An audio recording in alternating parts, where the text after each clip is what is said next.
got an actual demonstration for this one. This is the MIG Productions 1/35th scale silicone brick mold for use with plaster. I think I paid about $20 for this on the AK Interactive website. So I've already got some plaster mixed up.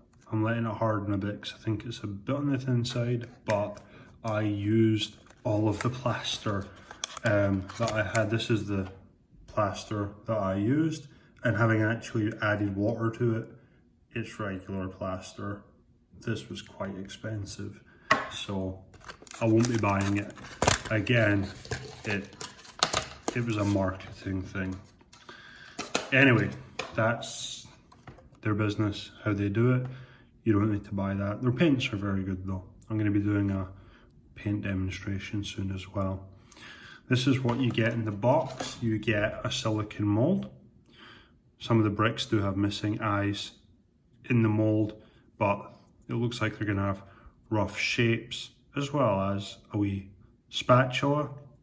So I'm going to change the camera angle slightly here and try and refocus so that I can watch what I'm doing. So I'm just going to take the spatula, grab a bit of plaster. I don't need a terribly large number of bricks. This is thin plaster, so if the bricks fall apart, then it's my fault essentially, I guess. But you just use your tool to kind of work it in.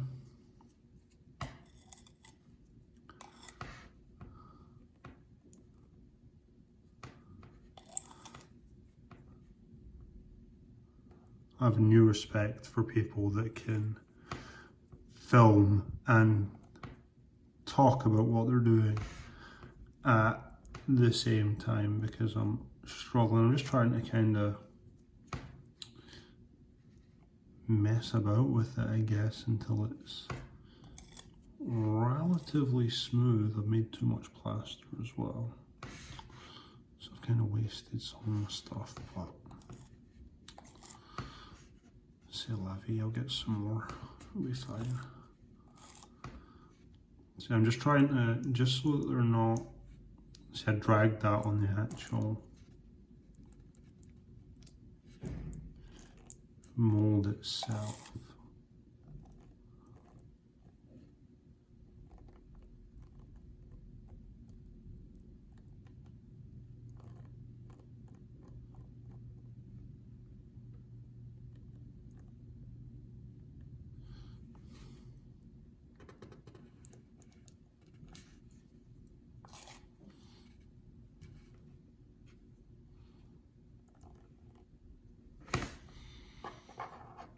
Now that I think about it, the way the mold's set up, you can see I've got a ridge here. That could just be mortar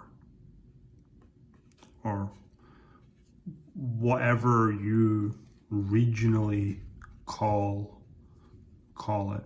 Where I'm from, we'll call it mortar. So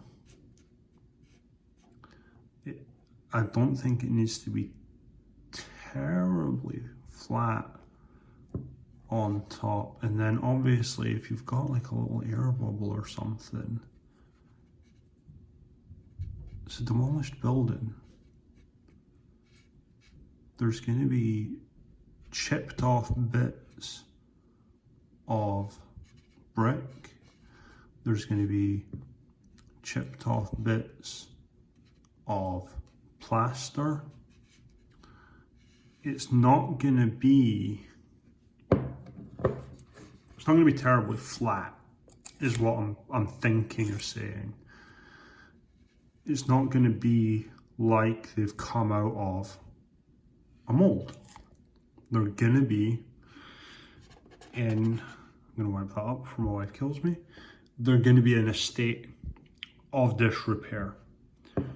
So I've got my tool, need to give that a quick clean, but essentially all I've done is fill it. I do have a few air bubbles, but I don't even need this many bricks. This many bricks is too many for my purpose. So I'm gonna let that set up. One eternity later. Alright, so the block has dried. It's taken four or so hours. I didn't time it exactly. So we're gonna go ahead and crack it out and see what happens. I'm just trying to, I'm probably being a bit too gentle with this. I'm just trying to break this flat top coat a little bit. Come on, boys.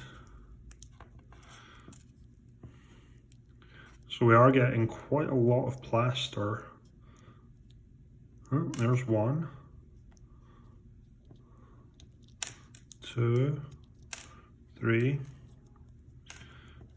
So they're coming out fairly easily.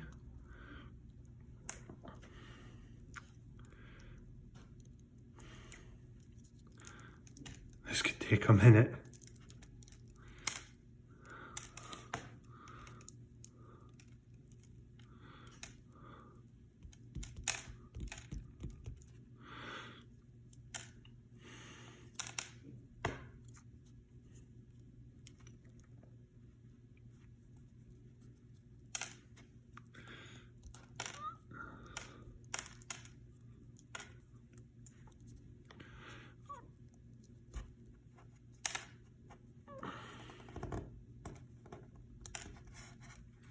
What about if we flex it like this? Hey, there we go. This is much easier.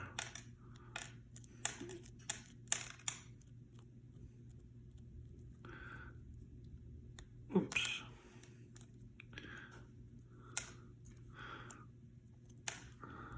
So I did use a white plaster for this, not thinking that the table's going to be white, so it's going to be kind of hard to discern. Most of these, honestly, getting these out it's probably not as difficult as I'm making out. I don't have any fingernails though, so that's kind of making it probably look a bit harder than what it actually is. But these guys look like they could be good ones.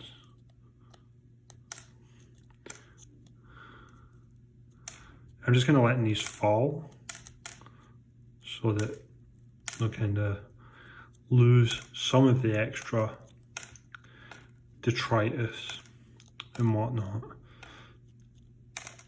As we looked at earlier, the mold isn't perfect by any means. There are a couple of imperfections, but it has given us some very nice, true to scale, textured, I must add, bricks. This guy right here is nearly a whole brick. The holes in the back will need to be poked through, but I'm thinking that that's actually going to be a very thin layer. So I'm going to get my trusty X-Acto knife. This isn't an X-Acto brand knife though. This is a Swan Martin, but it's an old one that has a very old blade that I use when I'm messing around with putties and what have you, so I'm not too worried about making a mess. So we now have a brick that has 3 holes in it, slightly chipped at the end. Here's my thinking to that end though, like some of them, these guys didn't turn out particularly well, but here's what I'm thinking. as I kind of look through these. Most of them aren't even close to being whole, but when you start piling them up and adding in other bits, like this one's just straight not good. What you do if you do get one like this is just gently break it around the edges. That one didn't work, but usually you can just kind of pinch it at the end and just give it a little flex, and it will go down to being a relative square. Actually, here's one this one's kind of got a bit off the end as well. I think if I'd used a thicker mixture with the plaster, that may have helped. But what I was gonna say was, in a combat scenario, like a brick like this, if you throw it at the ground, it's not going to break, right? But if you start throwing machine gun bullets and artillery and shells and stuff like that, it's gonna damage the brickwork. It's gonna really annihilate some of the bricks. So like your little boys like this one are technically going to be accurate, just as accurate as your nearly whole ones, like this guy. And down the edge you can see they've got a nice bit of texture to them. So all in all, I think first run using the tool, so it is definitely a tool that, you know, the more that you work with it, the better the result is going to be. That I believe to be true. But even when you get imperfect results, like what I've demonstrated, it's still usable.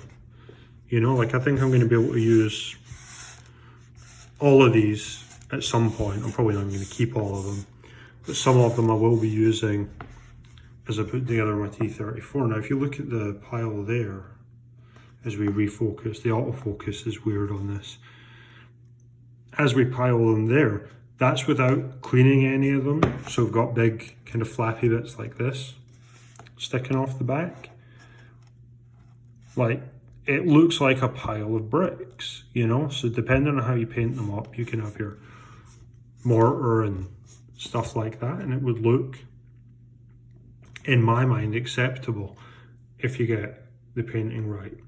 So that's been my video review of MIG 1/35 scale silicon brick mold. It's worked well. Practice with it. For the price of it, it's so much cheaper than buying pre-made bricks, and yeah, would definitely recommend. Thanks again for watching. Don't forget to like and subscribe, and have an excellent rest of your day. Thank you. Bye-bye.